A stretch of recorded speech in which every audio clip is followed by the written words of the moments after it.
Police brutality has been shown today. Sir Edward Carson told the people of Ulster they have a right to arm. If they have a right to arm, the working men have an equal right to arm themselves. Lockley and Nadig Satridiag, Cahir, Tyr, Morin Eranimel. Home rule Gyalta, Ola fwy arm agus an vratan fwy rea cogi. Ta era mais le passion, le politiag, agus le gunni.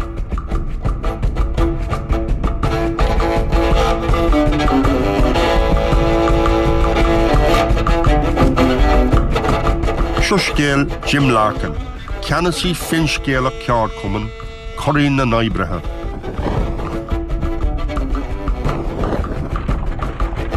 Agus William Martin Murphy, Barganó mór le rá, Dinne chred gro rá na tíre féin á chaimh nuaige ina hasamh a Gwynne Larkin. Scéal freisin faoi coga fuilteach idirachme. Fartha I gníomh is a gló. Coga a dag an aglis gaffa idir an bobl agus na tuairmí radicacha a bhógaíd.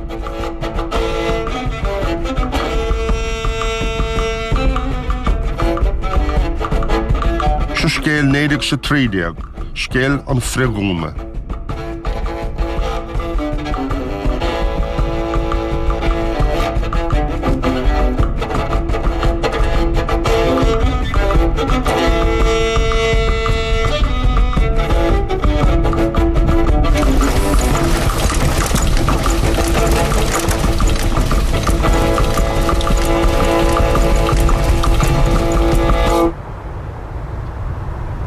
Blá clia Nadig Satridiag, dar a cahar na híimpreachta.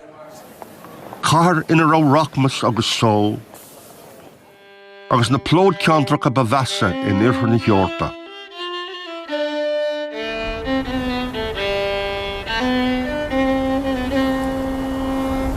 Bhí galar na heitine fordlehan, agus ní ró éilo ó bula chacha an teanna chóras séarachas. Do bhóg an bhean aicme amach, ag na broch bailte go láinte nua, an os rach arah dartrí, carigad tionnaí agus bean éidir. Bhí galar strípachas agus díostíocht ina sciúr sé go lán. Fá go an Locht Ibre a gunlan féin is na sean ceantrachaí I lár na charach. Bhí aicme a plé le cuasaí gratha, agus bhí siad a go neart. Bhí siad a méadú, bhí siad ag tógáil a gcuid grathaí agus mar sin é. Agus bhí airgid am lá clia, ach bhí sé riansa bhealach a bhí thar bheith mí chorm. To a certain extent, there's a perception that the poor of Dublin are responsible for their own situation in life, that they're ne'er-do-wells, that they are lazy, that they're just not up to the same standard. So there's almost a perception that they're not like us. And in polite society, they don't really exist.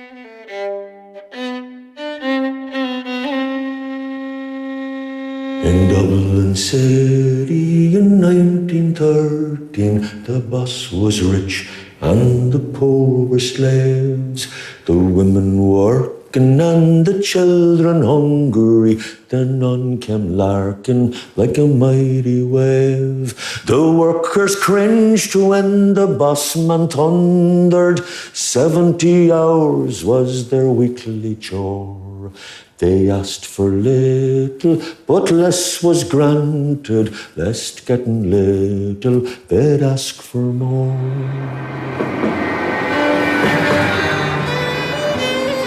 Tugan Jim Larkin, agri ceard cuman con obair sa chathair é gothram. Dinne de lucht gael láfúil, dugra is se Larkin. Náhuid stúcacht a aine heochach salach air. I méil feriste ribbe sin, dénta sé an dá choswinter a néidir na bhustóirí. An is sochas bhlá clia, Aithníonn Larkin ochar raibh láide. An sean cear chuman agus bhí sé plé le lucht ceardsa, ina a bhí láide go leor, teimiste gá gcuid oibre héin. Ach daine a bhí a gobar a níos a ríist, daine nach ra ceards acab, nach ra skillanna acab. Hasta cinál nó cear chumanachas leis na daoine sin agrú. Agus maiallar sin, daire go má leis a lorcannach nuair a scap sé an soscéal a bhí aige mar zera.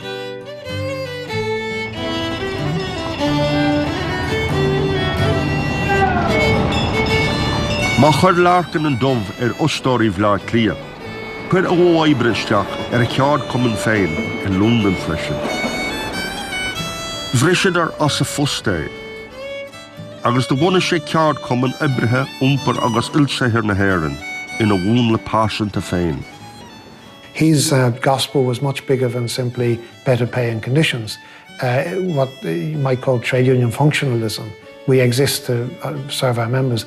He said we exist to change society. Unions can change society. We can clear away the slums. We can end political corruption in City Hall. Ach rinne Larkin bart der a bhríthir. Bón sé ardú páid fithe 50 oibrithe áirithe. Meltar na mílte isteach sa ceard cumann.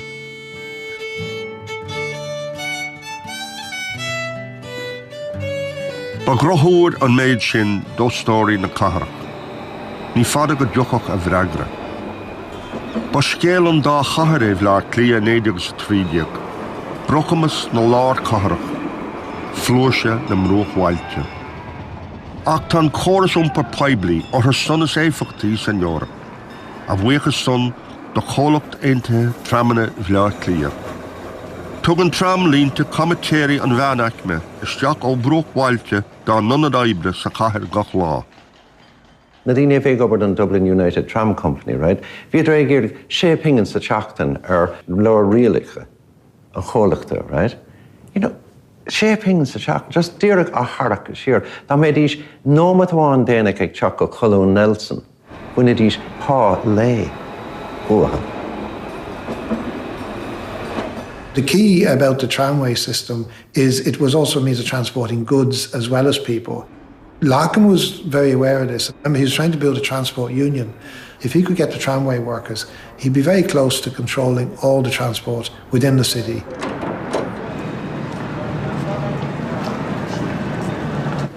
Moraine le arcú tamánathe, Grísan Larkin stailt a más brócailí seachada an Irish Independent freisin.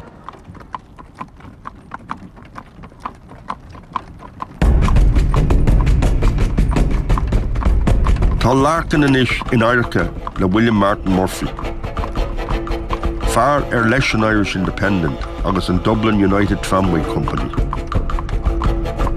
Ba vinnig Murphy faoi ionsaí sa freis liberálach ach ba gcuine chasta é.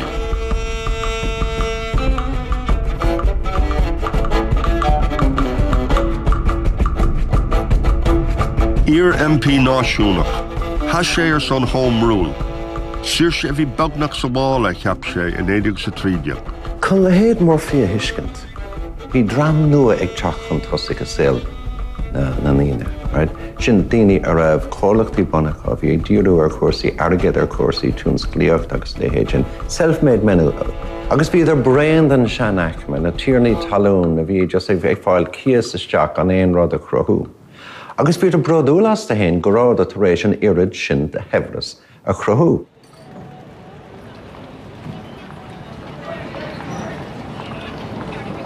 Bí stailt an chomhá príomh uirlis Larkin.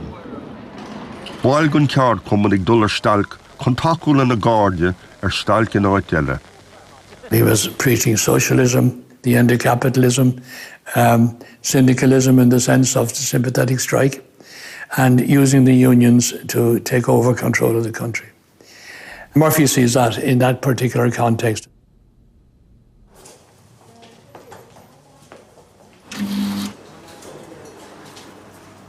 An néoládé go úl, caitheann Murphy an céad orchar. Gléonn sé cruinniú tránónad oibrithe uileog an Tramway Company. A strike in the Tramway Company would no doubt produce turmoil and disorder created by the roughs and looters. But what chance would the men, without funds, have in a contest with the company who could and would spend £100,000 or more? The so-called transport union is not a union at all. It is merely a rabble commanded by Larkin, who is the greatest enemy of trades unionism. He calls men out on strike when it suits his game, without asking whether they like it or not. And they are so terrorized by this man's mob, they blindly obey.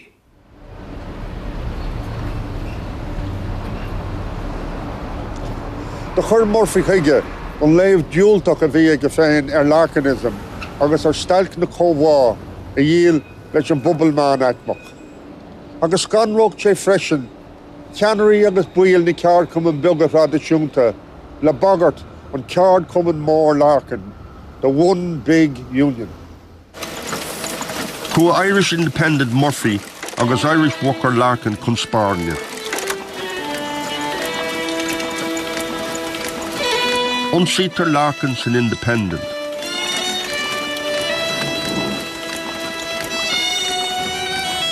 Bhí port níos binibí fós ag an Irish Worker. Sumar a fulla, amplacán, agus dún mhara fóir a thugad ar Murphy.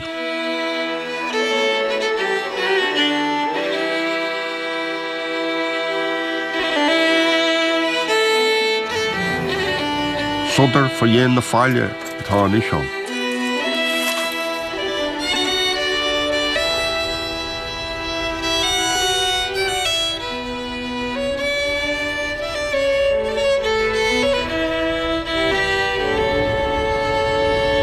Ach níor chuir brisin a bhar srían as an ceard cumann. Éilíonn Murphy tacaíocht na núdrás. An dara lá fihead go lúnasa, de bhfuil Murphy isteach hallan na Catharach, chun tacaíocht an Dublin Metropolitan Police a cintú sa cás go racha chun stailce ráid. Chuireach na húdrás an fórsa umláin, geall le 1,200 fear na sráideanna. Agus bheith 300 Pólín agus saidirí na regiment Kent agus Sussex fuirechas freisin. Rinne sé rud míleata den stalk ar chusaigh sé. Right, so bhí gach rud in ordas an agadras in ardafaice don stalk seo. Agus nochtan sin, conas mar a bhí, an uasachma, na fostathóirí, an stáid, na Pólíní, an taram, go léir I lábha a chéile.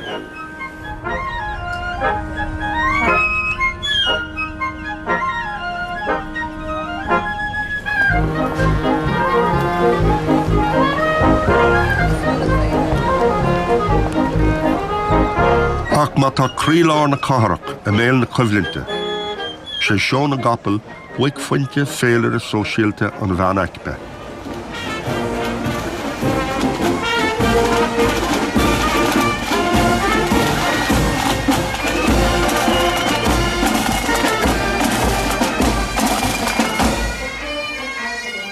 Bhí sean tradiisiún an Latlia agus dentar dearmad seo go minic lár mílúnas nó 10 mílúnas a bheith ar am le pléisiúr a bheith go.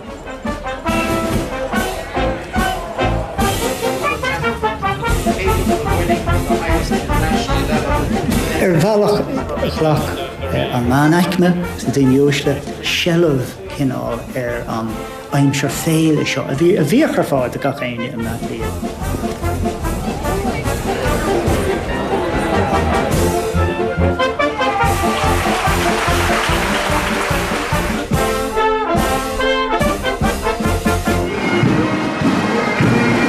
Ach níl sim ag ibrithe Larkin sa scí. Clógad ors na mílte fána bhrat, an té a bhainneach fuiisih agus sláánú amach dóibh. Éilíonn na firginíomh. Hranóna an siúlá fihead do lúnasa, fógraíonn Larkin stailt. Tá trána cinú na tagga. An siúlá fihead go mí lúnas an 1930. Ag a fihe nómad chun na dethar maidin. Ag cumar fuinte an chóris Colún Nelson. Tá timánaithe agus stúrathirí a go tramanaí. The hazard amach ar a móthar agus de cruch gach fearach of suhantais an ITGW ar a lipa. Chuir na tramanaí tréice na línta thua agus has as fáim leis tí go cúpla nómad. Ní a bhada go rósráid sacfuil dubhla pólíní an DMP. Tá gáad ar séisiir tamánathe agus scapadar an slú mór a bhí bailithe. It was par for the course in large industrial disputes like that. The police were always brought in, and they were always brought in on the side of the employers. There was no sense in which they were neutral arbiters in any kind of dispute. Thugann ceard chum an dúthláán Murphy, an sin de ragar pólíní an DMP. Bhí Murphy Olive don stailc, tá crúna breise tramana ar fuirchas. Nuair a hagan leas Canada Larkin chun gintóir an cólach da gúna, seasan na scóra pólíní sa mealachéir. Fanna na fir ginnte cóchta ar dúlgas. An céad buile tócha ag Murphy. Ag iondahad nómad tá na tramnaí ag obair a ríis. Ach níl Murphy chun an masla a wathe. Mullan sé go phríomhóstóirí na catharach frigúna aibrú in éidir na stailcóirí. An tróna céine, Gríosan Larkin ulchraniu 7,000 duine. This is not a strike. It is a lockout of men who have been tyrannically treated by a most unscrupulous scoundrel. Murphy has boasted that he will beat Larkin. He said he would spend £100,000 to break Larkin, a man who is going to lead you out of bondage and into the land of promise.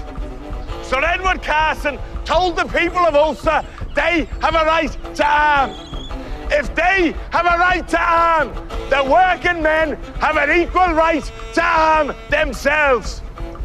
It is our street as well as William Martin Murphy's.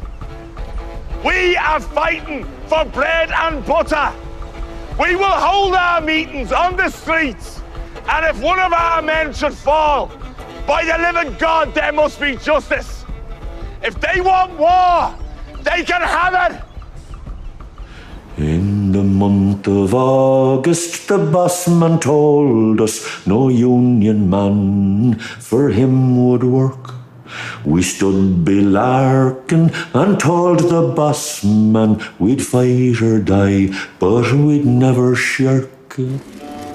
Brustine James Connolly, Agri san ITGWU go bleacht lia an 27 lá lúnasa.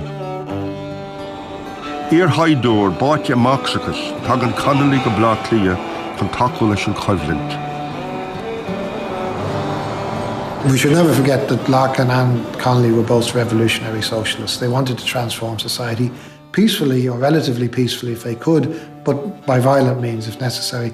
It's probably truer of Connolly in real terms than of Larkin. Sean mar scríb Connolly san Irish Worker an 30 lá lúnasa 1930. Shall we crawl back to the slums, abuse our hearts, bow our knees, and crawl once more to lick the hand that would smite us? Shall we, who have been carving out for our children a brighter future, a cleaner city, a freer life, consent to them instead? Into the grasp of the bloodsuckers we have dreamt of escaping? No. No, and yet again, no. Let them declare their lockout. It will only hasten a day when the working class will lock out the capitalist class for good and all.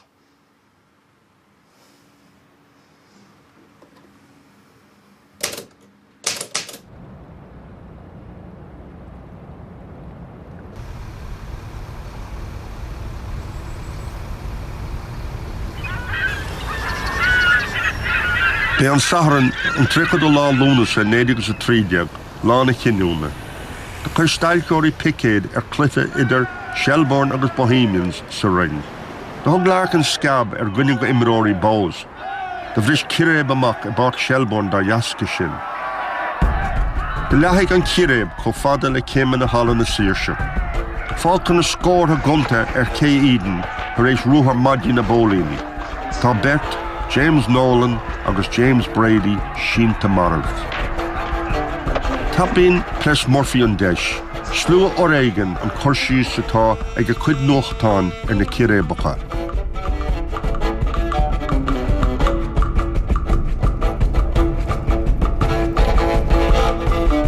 Leanan teannas isteach sa ládar giún.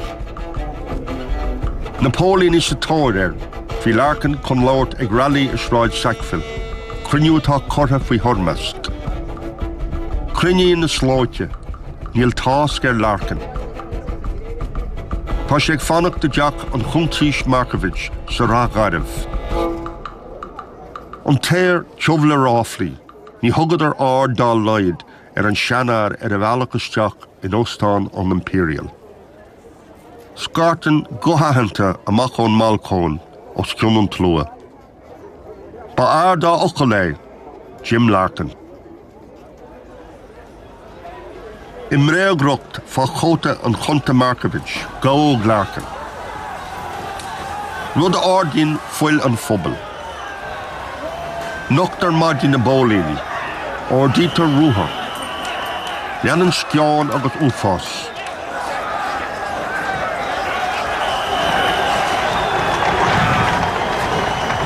Bíd an óieric, cluistar an terme dónach na fola san discúsa náisiúnta.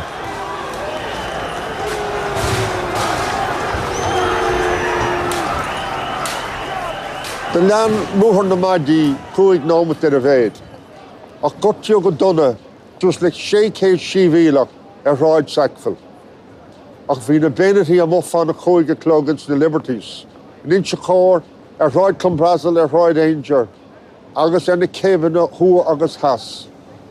Agus dúirtú fola scála I mailethe clíon nach wachachas le lecéad bliain.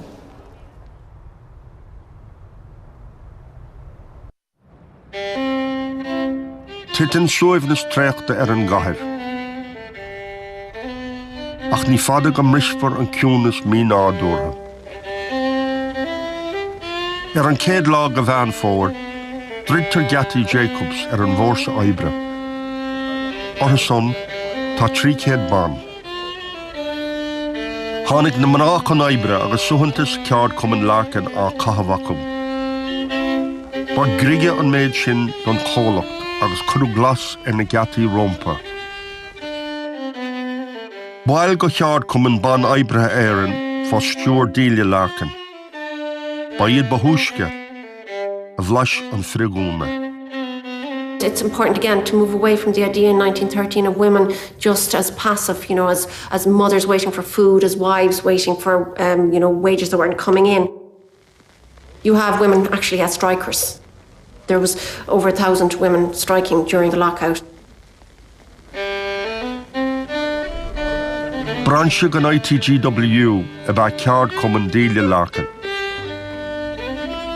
Is dégóirí óga a lándaíomh. In nuas skillina áitethe a gghearr Jim, is treise fán dília chun caidán idachais agus cultúr na máil a ausú. Rainan si cóile agus cúna na mrá ó bhaidin go híthe, seach lág an teachtain a hallan na saoirse.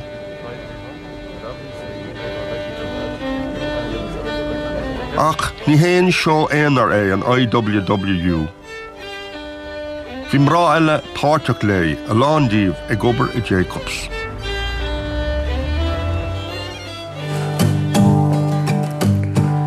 There is a page in history when the workers first fought back, when the might of exploitation at last began to crack.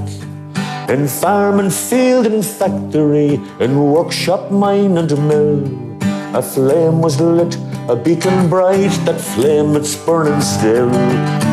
Larkin, he was there. Larkin, he was there. Brave and undaunted, Jim Larkin, he was there. An dara lá bhean fór, tugtar sucrid ulmhór go James Byrne agus James Nolan, an bheirt Mariog dónach na fola. Marshallan mrá Jacobs in agar mílete sa tucrid.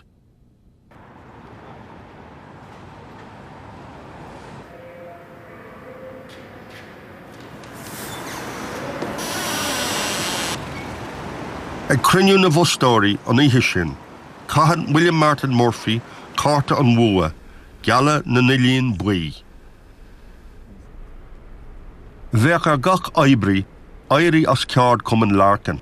No, mar ball lei, gealún de hoort gan clárú riomhan. Blach formhór na bhustóirí leis an geala. Déntaigh an document seo feachtas na bhustóirí sa bhiontar leis.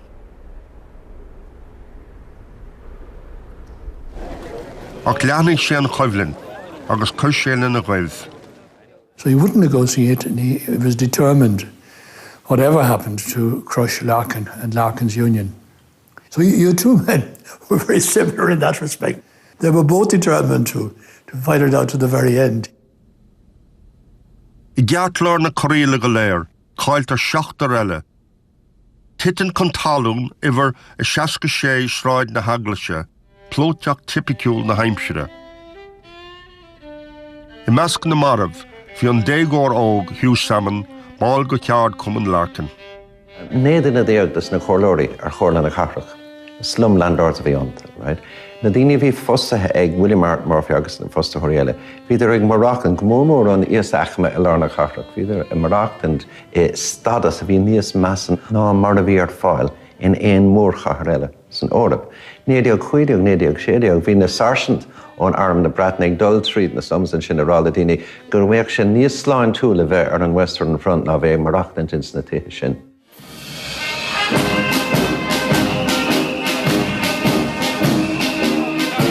Lehanúid sin lasracha an úfáis.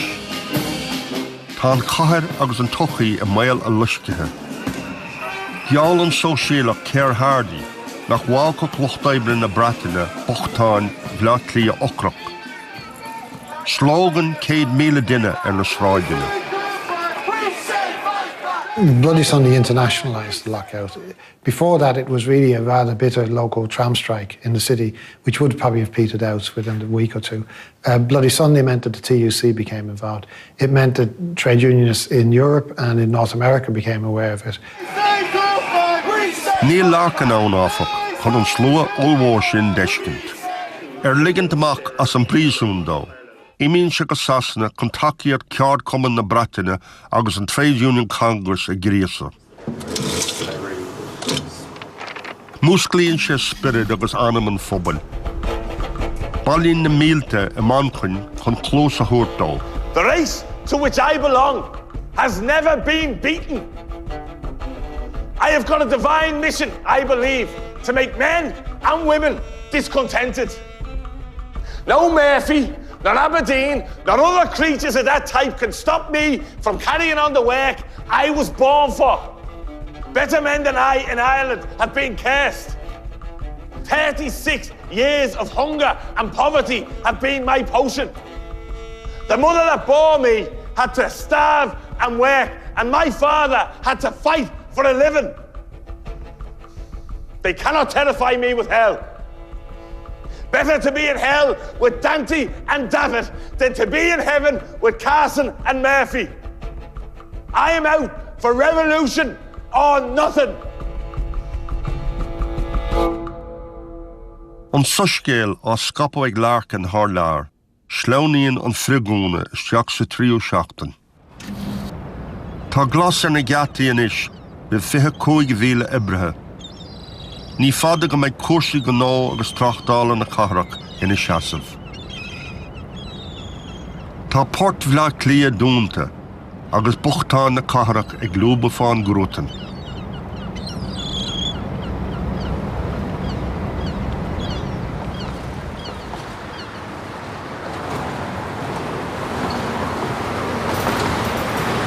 Part of the aims of the transport union was universal suffrage, and that was suffrage for all women and men regardless of their means. But you had people who hadn't been involved in class politics before, who hadn't seen poverty very close up before, becoming involved and seeing the inequality in Irish society and it influencing their politics.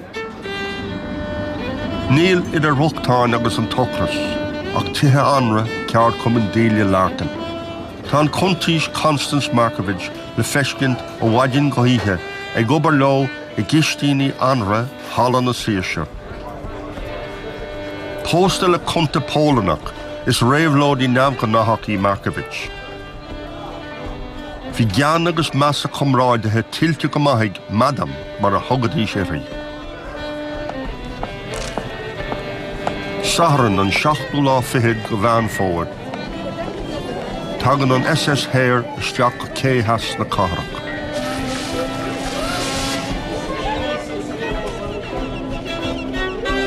Cógáil na geard cumann Breatainach I cheall an lasta ulmhór bíg chun na stailteoirí. Tá cur síos an Irish Times decently attired housewives ag bailú bíg.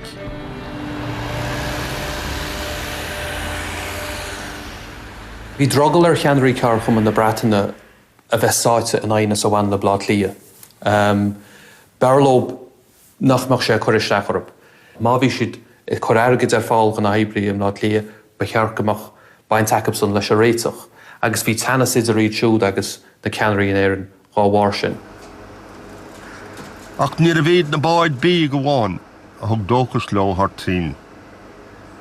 In Nirabal bhean fór, tag an príomh idir ghálaí an rialtas, Sir George Asquith, chun fuscailt na faibe a lorog.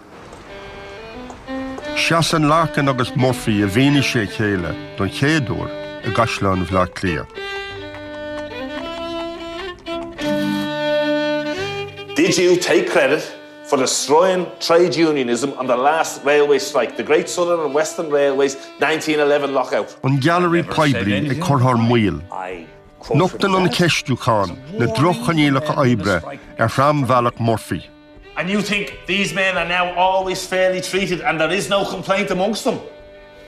Everybody has a complaint to make. I have a good deal to complain about myself. Dumpig Larkin an tíbhád a féin san Irish Independent, Labour dictator a ceann. Chasan sé an lipéid sin ash William Martin Murphy.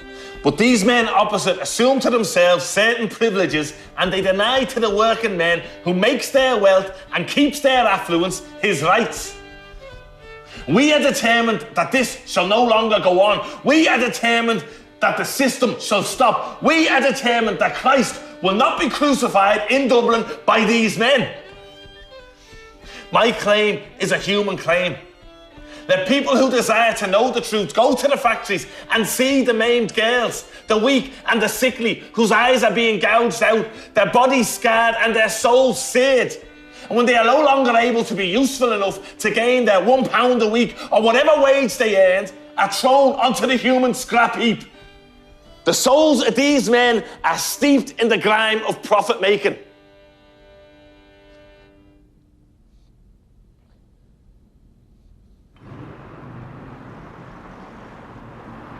In Yerin na Dála, the hug na fustárí drim láimhe go bhfuiltí Asquith. The hill Larkin cion agus meas an phobal, agus beag eile a hála. Cuimhlinn cealagach a bhí an agus dimisí chun leidiráin. An sin cág ábhar plés coch eile an religiún isteach a hinne canáb de stailce.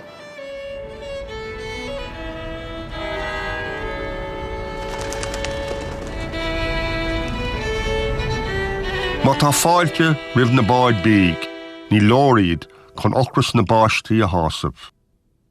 Tá bart níos radicí ná sin molta ag dóra Montefiore, duine de phríomh suffigéadaí na Breataine. Tháinig siise suas le scéim na leanaí. Dora Montefiore comes with the idea, something which had been put in place in Britain during the 1912 docker strike, of taking children from Dublin and giving them a holiday, essentially ensuring they were fed and away from the strife of the lockout. She has the support of Larkin. There's working class mothers queue up, they sign that their children should be included in the scheme, and then all of a sudden the church intervenes. I Litterdon Press, when William Walsh ardas bhleá clia onsí féachfar scéim na leanaí. An dara láfihead man fómhair, tag an Dora Montefiore go fulcadáin shráid na ceamhrach, ina bhfuil na páistí an nolahú gan turas. Fá thionachar litar an ardaspig, bris an drom sagart isteach. Ciachras ortha chun deire a cár le aslóna na báistí go sasna na brotastúnach. Gartha multón tlua a glúsan a sagart, is umí páiste a hógtar le fórsa ó na báid. Balíonn scúnaí móra na cébanas na leitheanta lean, chun stoppa cór leis an dhíbert mar a thugad ar ithi. Gautar Montefiore agus a cumrádaí Lucille Rand. Ní raibh seanstal leid ag an kiddie scheme in éiad an frasúr na haglaise agus na bhíréan. It's the fact that they're going to England, you know. And England is the old enemy, and it's kind of inbred almost in the Irish psyche. But it's not just religious proselytisation that's feared, it's also, socialist proselytisation. Ní cred an tard aspach go raibh cumas maithe na hÉireann an ceannas fearr áilt ar an mochtanas. Agus do dúnta sé glán Jim Larkin. Sé sin go bhféadfadh cosmainte na hÉireann iad féin a óscailt trí réamhlóid sóisialta. Ach do bhain takeíocht Larkin don scéim go mór ón na hasamh I measc an gráphobal. Cúpla lá tar éis don scéim titamas a céile, baintear as an action ar fád é. Fuarthas Larkin ciontach I gceannart ar ceang óráid dónach na fola. Master má fion bhre follata ciúlaí. Larkin anis as an áirimh, tógan James Connolly ceannas. Tá an díon gátar ag gcuidim chun chríocha.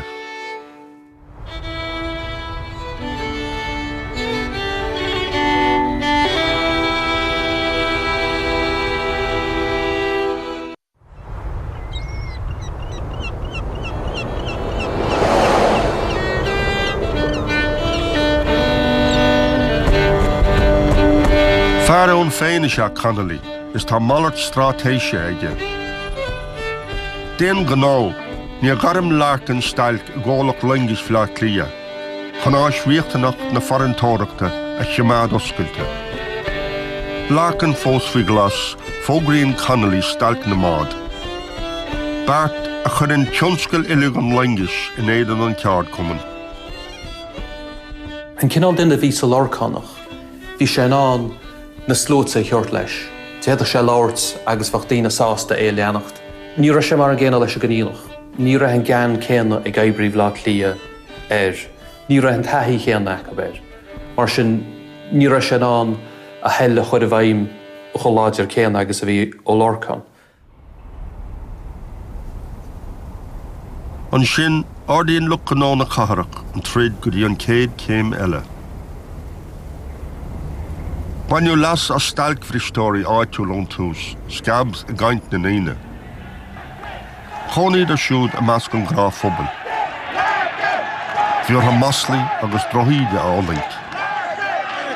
In achtar a lábhaí, scailtear cailín chuig duine déag díos Alice Brady, báil go ceard cumann Delia Larkin. Fuair his Patrick trainer, fear an gunna, neamhciontach ina bás. Bhí an searús in san phobal mar gheall seo, agus is minic a denú onsaí chalíní a golar obair ó cardtala, agus de landse seo ar feadh na mblianta. Ní chuirtar an dlí áfach bhithúnaí cónaim na lingus. Báram ratha stalc bhristóirí iad, a bhógad ar Chalaford Hall is Chalaford a bhus. Fá cosan pólíní agus trúpaí, doscail fir cruúan na cónaime, port bhleaclia a lárna sauna. It was actually Dublin employers wearing their hats as justice of the peace who were issuing revolvers to their strikebreakers to use in self-defence that saw guns actually used on the streets of Dublin for the first time in the 20th century.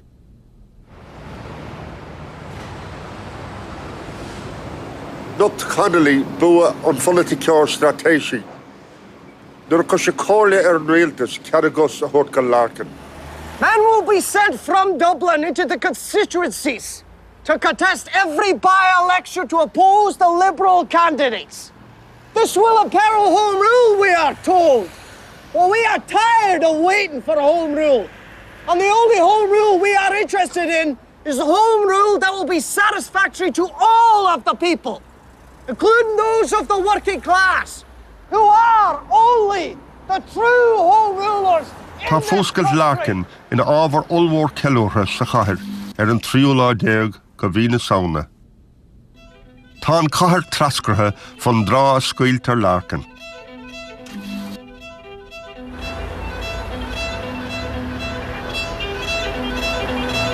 Téann sé muinín cóachta chuid pásantóachtar.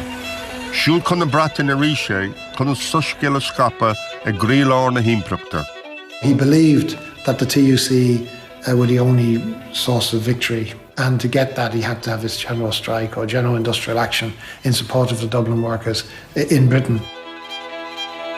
Campaign na crisise tintrí sa bhreatain, tagart gon symbol a gríosaigh clann an ardtáilte Albanacha chun cogaí fádó. Malan sé na slóite hall. Bailíonn 10,000 duine isteach sa Friedfeld Hall a Mancoim chun chlós a thuairtó. Tá blá clia ina cíorthúthal fan drá seo, chalapar dúnta, agus saoil acnamíocht na cathrach ina lán stad. Taistilíonn Larkin fud fad na brataine. Ach le blá clia ar imime le bhriste, tá tíide na stailce ag trá. Agus ní fada ón imil an fearr féin. Tá strus a chuid dúthreachta ag fáil an láimh an uachtar raibh. His campaign was divisive and it had the potential to cause serious damage to the British trade union movement. Leanann boutaí fiachpara choréigim sa chathair. Bhí deirta folla ina chuideann chuimhlind ón tús.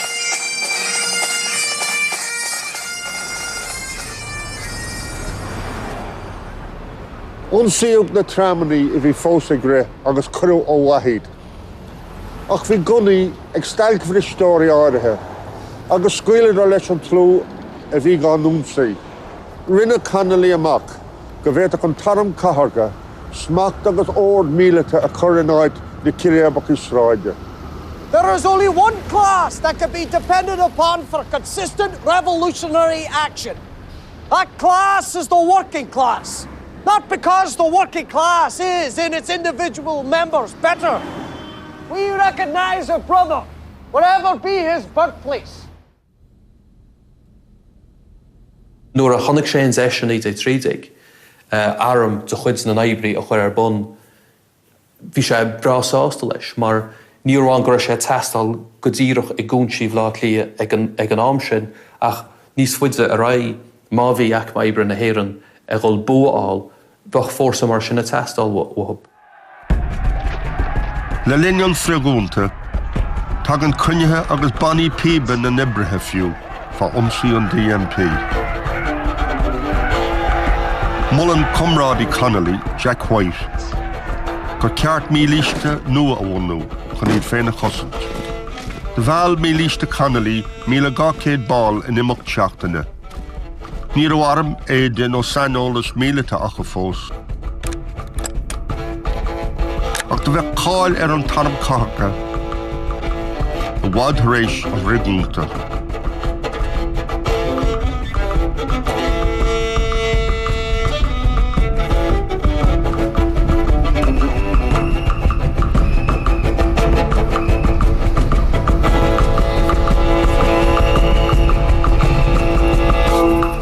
Fuoi lár den nolog 1930 a gáfach. Is beag trodda atá fágans na hebrithe. Bailíonn na slóite isteach chuig ollchruinnithe campaign na crisise tintrí assassina. An sin, cá an Larkin an dísle deirg. Impíonn sé ar cógáil na geard chum an stailc umláin a garim sa bhreatain. Dúiltíonn siad glán don éilimh.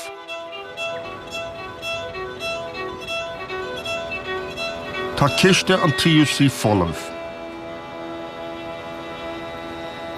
Tá an nítar ancra na mar cúnamh chun uair dheirg. Ceann fuatha, duine ní chéile, filann fear Larkin ar obair.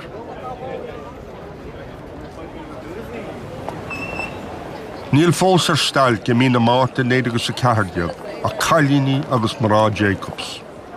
Críocnig an Coivlind cóscór costasach go Connolly. An torba vasa fád san Irish Times. Ba geall a córéiteach an gorta darlo. The lockout left a legacy of poverty among the people who were actually involved in the lockout itself. And by the spring of 1915, 2,500 members of the Transport Union had enlisted to fight in the Great War. They didn't do that for king or country. Leanan frigúna och miana san omlán. Níor fágu ag an Locht Ibre ach mórtas aicme agus caha. Curwalán an dúliste. Fágu díostathe fannam líonta fada iad. In Yara Hir Hall, the Vua William Martin Murphy agus Conaim na Vustóri an Coga.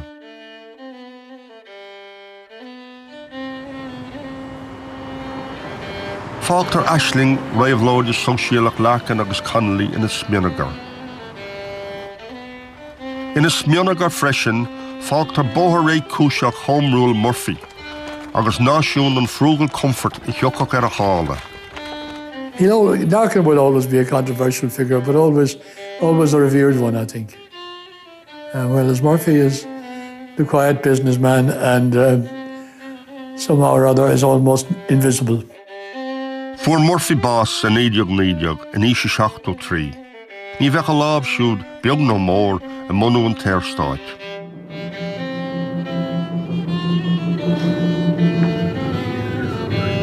Cua Jim Larkin Imicag America nuair a brisú an stailc. Bheith sé as an áireamh nuair a rugú an Téirstáit nua. Ach dil sé bhaile in 1923. Tháinig rathair an ITGW ina Éamais. Faoin mbliain 1990, bhí ballríocht 150,000 ag an geard cumann. Fuair cumrádathe Larkin an tarm carga blas na raibhlóide armthe in 1960. Básiúg James Connolly, duine den ceannarí. Ach ní raibh sé riamh go dtí sin ina cheannaire na scótha mílsa. Agus bhealach buin 1930 a rinne ceannaire Locht Ibre lá clí a gó. Ribh sin ba ghunna suntasach éis a gear chumann ach ní raibh sé díreach I measc na geannarí is mó. Sé 1930 a rinne an zifriocht sin. Larkin's statue, I think, sums it up. It's an intolerance of injustice. It's outrage, and it's an enunciation of privilege and power and abuse of power. That's what it is. It's an explosion of anger at everything that's wrong with the world and an appeal to put it right. And I think it's that basic, it's that simple, and it's that complicated. Sinnaví ará ag Larkin, the Murphy, is daoine iad siúd. Ní bheithíg iad, is daoine iad. Daoine ar a mán déana chéanas atá tú hain. Agus ar a hebh siúd, níor hig Murphy é sin, gur duine déana a bhí Larkin. Ach sé Larkin na bliana 1930 an ta waran bún a méilid is coshaintir bhlá clia. Curry an phobal, slán a hór nach mór an Locht Ibre. There is a page in history when the workers first fought back, when the might of exploitation at last began to crack. In farm and field and factory, in workshop, mine and mill, a flame was lit, a beacon bright, that flame it's burning still. Larkin he was there, Larkin he was there, brave and undaunted, Jim Larkin he was there. William Martin Murphy and his Dublin millionaires tried bribery and corruption, hypocrisy and prayers to break the transport union. The scabs they did enlist, all their graft was shattered by a scarlet iron fist. Larkin he was there, Larkin he was there, Brave and undaunted, Jim Larkin, he was there.